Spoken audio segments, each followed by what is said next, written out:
Pemirsa, di antara ribuan jamaah haji Indonesia yang tiba di Madinah tersimpan kisah-kisah perjuangan yang menggetarkan hati. Dari seorang marbot masjid di Banjarmasin yang menabung selama 15 tahun, hingga petani tunanetra asal Kulon Progo yang tetap teguh menjemput panggilan suci.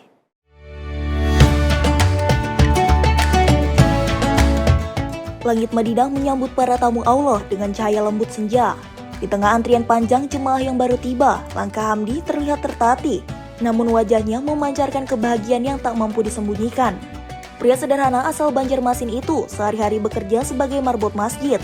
Penghasilannya jauh dari kata besar, namun dari rezeki 2 juta rupiah setiap bulan, ia menyisihkan sedikit demi sedikit untuk satu impian besar, berhaji bersama sang istri. Bapak, Ibu, ini pergi haji berdua ini. Insya Allah. Namanya Bapak siapa? Saya baca Hamdi. Ibu, nama Ibu siapa? Aminah.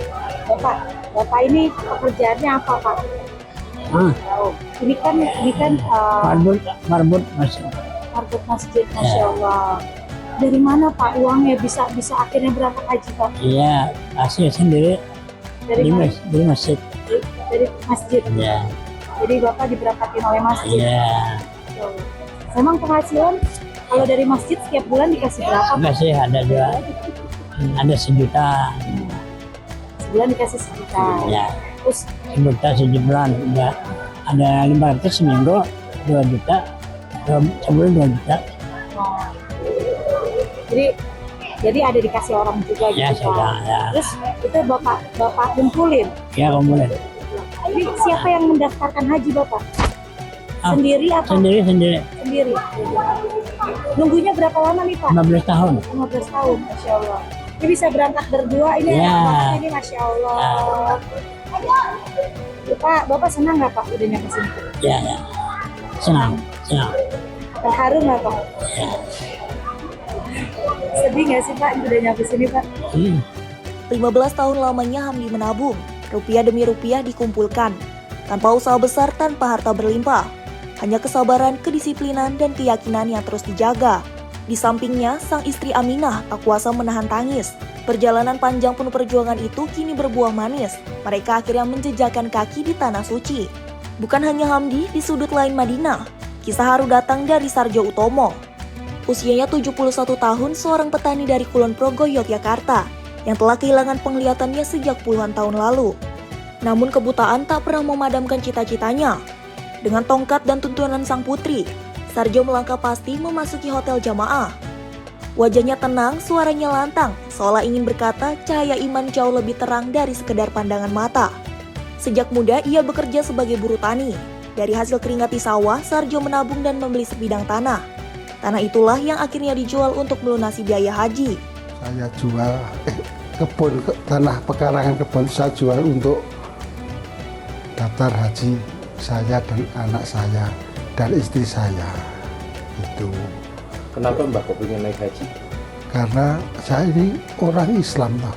Kan harus rukun Islam yang kelima harus kalau mampu harus dilaksanakan.